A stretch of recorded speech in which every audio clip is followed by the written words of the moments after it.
ఈరోజు స్వయంగా జగన్మోహన్ రెడ్డి గారే ఒక పోస్ట్ పెట్టారు ఎక్స్లో. The NCBN government continues to suppress the voices of the people and the opposition after the take down of our official Instagram handle earlier this year.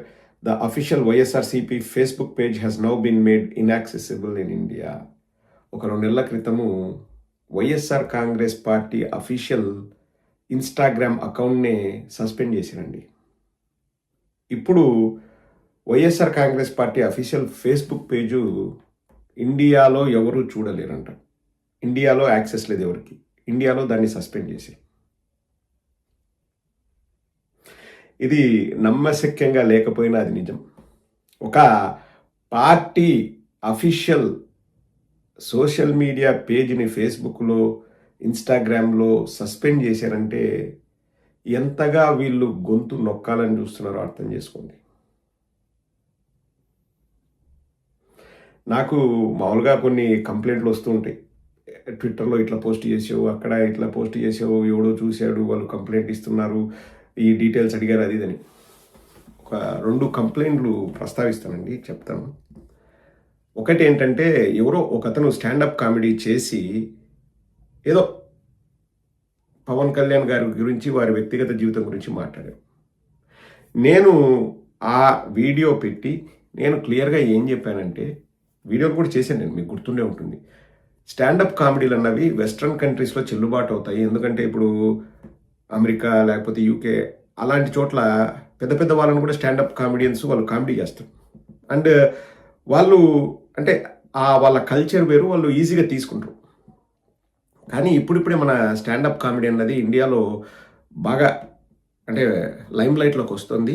కానీ జాగ్రత్తగా ఉండండి, వ్యక్తిగత విషయాల జోలికి వెళ్ళొద్దు. అది మన సంస్కృతి కాదు. ఇక్కడ ప్రజలు దాన్ని పాజిటివ్గా తీసుకునే ఛాన్స్ లేదు.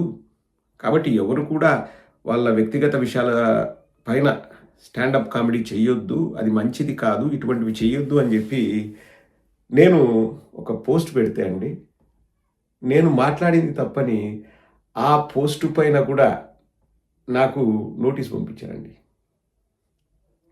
నాకు ఆశ్చర్యం వేసింది. నేను ఏం తప్పు చెప్పాను, ఎందుకు నాకు నోటీస్ పంపించారు అని చెప్పేసి.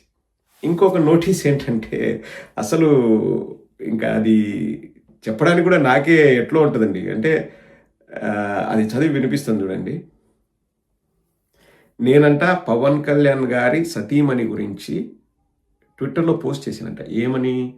Abusive, derogatory and sexually explicit remarks were made against the wife of Shri Pavan Kalyan, who is the deputy chief minister of Andhra Pradesh in social media. నేను చేశానంట. దాన్ని తెలుగులో యాజ్ ఇట్ ఈస్గా తర్జుమా చేస్తే అండి, నేను పవన్ కళ్యాణ్ గారి భార్యను ఉద్దేశించి దూషణాత్మక, అవమానకర మరియు లైంగికంగా అసభ్యకరమైన వ్యాఖ్యలు పోస్ట్ చేసినట్లు పేర్కొనబడిందంట. వాళ్ళు చెప్పేది ఏంటంటే, కంప్లైంట్ ఇచ్చిన వాళ్ళు, దీని కారణంగా పవన్ కళ్యాణ్ గారి భార్యపై ఉద్దేశపూర్వకంగా చేసిన అవమానం రాష్ట్ర వ్యాప్తంగా, వినాలండి మీరు బాగా వినాలి, నేను ఎక్స్ లేకపోతే ట్విట్టర్ అంటారు కదండి, అక్కడ పెట్టిన పోస్ట్ అంట, ఏది పవన్ కళ్యాణ్ గారి సతీమణిని ఉద్దేశించి నేను దూషణాత్మక, అవమానకర మరియు లైంగికంగా అసభ్యకరమైన వ్యాఖ్యలను పోస్ట్ చేశానంట. దాని కారణంగా రాష్ట్ర వ్యాప్తంగా నిరసనలకు దారితీసి, నేను పెట్టిన పోస్టు వల్ల రాష్ట్ర వ్యాప్తంగా నిరసనలకు దారితీసి శాంతి భద్రతల పరిస్థితిని దెబ్బతీసిందంట. రాష్ట్ర వ్యాప్తంగా నిరసనలకు దారితీసి శాంతి భద్రతల పరిస్థితిని దెబ్బతీసిందంట. ఈ నిరసనలు మరింత తీవ్ర రూపం దాల్చే అవకాశం ఉంది. ఆంధ్రప్రదేశ్ రాష్ట్రంలోని కృష్ణా జిల్లాలో ప్రజల ప్రాణాలు మరియు ఆస్తులపై తక్షణ ప్రభావం చూపే పరిస్థితి ఏర్పడే అవకాశం ఉందని ఒకతను నా ట్వీట్ చూసి కంప్లైంట్ ఇచ్చాడంట.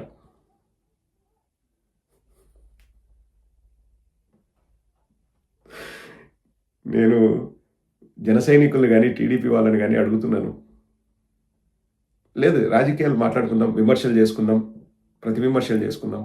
జన సైనికులు, టీడీపీ వాళ్ళు ఎవరైనా చూస్తుంటే, నేను ఎప్పుడైనా కానీ ఎక్స్లో అంటే ట్విట్టర్లో కానీ, ఫేస్బుక్లో కానీ, ఇన్స్టాలో కానీ, యూట్యూబ్లో కానీ పవన్ కళ్యాణ్ గారి భార్యను ఉద్దేశించి దూషణాత్మక, అవమానకర మరియు లైంగికంగా అసభ్యకరమైన వ్యాఖ్యలను నేను పోస్ట్ చేసిన మిమ్మల్ని అడుగుతున్నానులేండి. ఇప్పుడు మీరు నన్ను విమర్శించవచ్చు, ఎవరు జనసేన వాళ్ళు, తెలుగుదేశం వాళ్ళు నన్ను తిట్టొచ్చు, అమ్మనాబూతులు తిట్టొచ్చు. ఎందుకంటే నేను ఏది మీ పార్టీ వాళ్ళ నాయకుల్ని వాళ్ళు చేసే పనులను విమర్శిస్తున్నాను కాబట్టి మీరు నన్ను తిట్టొచ్చు. నేను ఎప్పుడు దాని గురించి పట్టించుకోలేదు, నేను రివర్స్లో తిట్టలేదు. కానీ మనం ఒక సమాజంగా మనం బతుకుతున్నాం కదండి. ఒకరిచ్చిన కంప్లైంట్ పవన్ కళ్యాణ్ గారి భార్యని దూషణాత్మక, అవమానకర మరియు లైంగికంగా అసభ్యకరమైన వ్యాఖ్యలను నేను పోస్ట్ చేశానంట. దానివల్ల రాష్ట్ర వ్యాప్తంగా నిరసనలకు దారి తీసి శాంతి భద్రతల పరిస్థితిని దెబ్బతీసిందంట.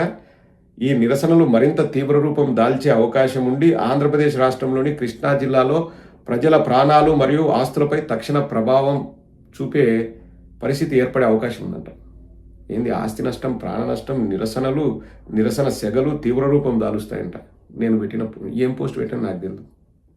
ఇప్పుడు మీరందరూ కూడా అంటే నాకు ట్విట్టర్లో 95,000 మంది ఫాలోవర్స్ ఉన్నారు. ఎవరు అపోజిషన్ పార్టీ వాళ్ళు నన్ను ఫాలో అవ్వరు నాకు తెలుసు.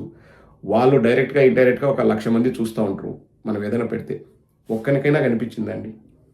నేను అడుగుతున్నా, ఒక్కరికైనా కనిపించిందా? నేను ఎక్కడైనా పెట్టానని కానీ, నేను ఒక మహిళను దూషించానని కానీ, అంటే ఇంకా ఏ విధంగా అధికార దుర్వినియోగం జరుగుతుందో ఒక్కసారి ఆలోచించండి. అసలు విషయం ఏంటంటే నాకు ఎందుకో అనిపిస్తుందండి, నా వ్యూవర్స్కే చెప్తున్నాను, మన ఛానల్ ఎన్ని రోజులు ఉంటుందో నాకు తెలీదు. ఇంకా మనం ఏది మాట్లాడినా అది తప్పు అనే రీతిలో ప్రభుత్వం మన పైన ఏదో కక్ష సాధింప ఇంకోటి చేయాలని చూస్తుంది. ఇది ఇప్పుడే ఎందుకు చెప్తున్నానంటే రేపు పుసుక్కున ఎన్ని రోజులు ఉంటుందో మనకు తెలీదు. ఒకరోజు మీకు కనపడుకోకుండా మాయమైన మీరు ఆశ్చర్యపడకండి. అండ్ ఒకవేళ అలా ఆ ఛానల్ కానీ లేకపోతే అకౌంట్లు కానీ ఏవైనా మిస్ అయితే అప్పుడు కూడా నన్ను ఎవరైనా కానీ ఇదిగో ఇట్లా వ్యక్తిత్వ హననం చేయడానికి, క్యారెక్టర్ అసాసినేషన్ చేయడానికి ట్రై చేస్తాను. నాకు కొండంత అండ మీ సపోర్ట్. మీరు 5 ఏళ్ళుగా నేను ఏం మాట్లాడుతున్నానో, నేను ఏం చేస్తున్నానో మీరు చూస్తూనే ఉన్నారు. మీ అందరికీ కూడా ప్రదీప్ ఎటువంటి విషయాలు మాట్లాడతాడు, ఎటువంటి విషయాలపైన రెస్పాండ్ అవుతాడు, ఎటువంటి విషయాలపైన రియాక్ట్ అవుతాడు అన్న విషయం మీకు తెలుసు. మీరే న్యాయ నిర్ణేతలు. ఇంకా మీకంటే గొప్ప న్యాయ నిర్ణేతలు ఉండరు. ఛానల్ ఒకవేళ పోయినా కానీ ఏదో ఒక విధంగా నేను మీతో ఇంటరాక్ట్ అవ్వడానికి ట్రై చేస్తూనే ఉంటాను. బట్ ఒకవేళ పోతుంది అంటే ఇలా చెప్పకుండా అది పోయిందనుకో, మళ్ళీ దాని గురించి కూడా క్యారెక్టర్ అసాసినేషన్ చేసి, వ్యక్తిత్వ హరణం చేసి, మన పరువును బజారుకి ఇచ్చి, మనల్ని చెడ్డగా చూపించి, మనల్ని ఏదేదో చేయాలనే ప్రయత్నం కూడా చేస్తాం. చదివి వినిపించాను కదండి. కాబట్టి ఇన్ని రోజులు మీరు నాకు సపోర్ట్ చేసినందుకు, మనకు చేతనైనంతగా వైఎస్ఆర్ కాంగ్రెస్ పార్టీకి సపోర్ట్ చేసినందుకు గర్వంగా ఫీల్ అవుతున్నాం. ఒక YSR Congress Party official Facebook పేజే సస్పెండ్ అయింది, లేకపోతే ఒక ఇన్స్టాగ్రామ్ పేజే సస్పెండ్ అయిందంటే ఇంకా మనం ఎంత ఒకసారి ఆలోచన చేయండి. వాళ్ళ పైన ఎవరైనా మాట్లాడితే వాళ్ళకి అది నచ్చదంట. ఏదో ఒక విధంగా ఇవన్నీ కంప్లైంట్లండి నేను ఏ రోజు కూడా చెప్పలేదు. ఏ రోజు కూడా బయటకు వచ్చి మనం బయటకు వచ్చి చెప్తే వాళ్ళకి కావాల్సింది కూడా అదే. కానీ ఒకటి ఖచ్చితంగా ఈ ఛానల్ పోతే ఇంకోటి పెడతాం, లేదా ఇంకొక రకంగా వైఎస్ఆర్ కాంగ్రెస్ పార్టీకి ఎల్లప్పుడూ సపోర్ట్ చేస్తూ ఉంటాను. నేను ఏ రోజు కూడా పదవులు అవి ఇవి నేను ఎప్పుడూ ఆశించలేదండి. ప్రజలకు ఏదో ఒక విధంగా మనం సర్వీస్ చేస్తున్నాం. ప్రతిదీ పదవి తీసుకొని సర్వీస్ చేయాలని లేదు. అంటే ఇది ఎమ్మెల్యే పదవు, ఎంపీ పదవు తీసుకొని సర్వీస్ చేయాలని లేదు. ఎందుకంటే ఏదో ఒక విధంగా మనం ప్రజలకు సర్వీస్ చేస్తున్నాం అన్న ఫీలింగ్ మనకుంది. ఇంకా దాన్ని కూడా తొక్కేస్తాము, మీరు మాట్లాడడానికి లేదు అంటే ప్రజాస్వామ్యం ఎంత ప్రమాదంలో ఉందో ఒకసారి ఆలోచించండి. ఆంధ్రప్రదేశ్లో చీకటి రోజులు నడుస్తుంది. ఖచ్చితంగా నారా లోకేష్ గారికి కానీ, చంద్రబాబు గారికి కానీ, పవన్ కళ్యాణ్ గారికి కానీ నేను చెప్పేది ఒకటే, మీరు ఈ విధంగా నువ్వు మాట్లాడొద్దు, ఇలా నీ నోరు నొక్కుతాం, నీ గొంతు నొక్కుతాం అంటే వేరే విధంగా ప్రజలకు సేవ చేస్తాం. ఏమో మనకు కూడా అనిపిస్తుందేమో, లేదు డైరెక్ట్ పాలిటిక్స్లోకి రావాలి, వచ్చేసి డైరెక్ట్ పోటీ చేద్దామని ఇంతవరకు నాకు ఎప్పుడు బలంగా ఎప్పుడు అనిపించలేదు.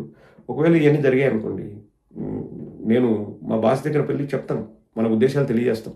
మనకు అవకాశం ఉంటే బాస్ అవకాశం ఇస్తాడు. ఇంకా అలా ఆ డైరెక్షన్లో వెళ్ళాలి అని ఇంకా రాసి పెట్టుంటే మనం ఏం చేయలేము.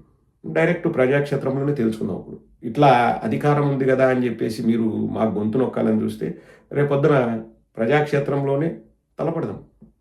ప్రజల అంగీకారం అన్నది చాలా ముఖ్యం.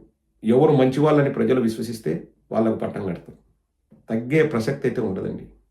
ఎన్ని రకాలుగా ఇబ్బంది పెట్టాలని చూసినా, ఎన్ని రకాలుగా కంప్లైంట్లు ఇచ్చినా, ఎన్ని రకాలుగా ఏం చేసినా తగ్గే పరిస్థితి అయితే ఉండనే ఉండదు. ఈ విషయం అయితే ఖరాఖండిగా చెప్తున్నాను. రాసి పెట్టుకో. నారా లోకేష్ రాసి పెట్టుకో.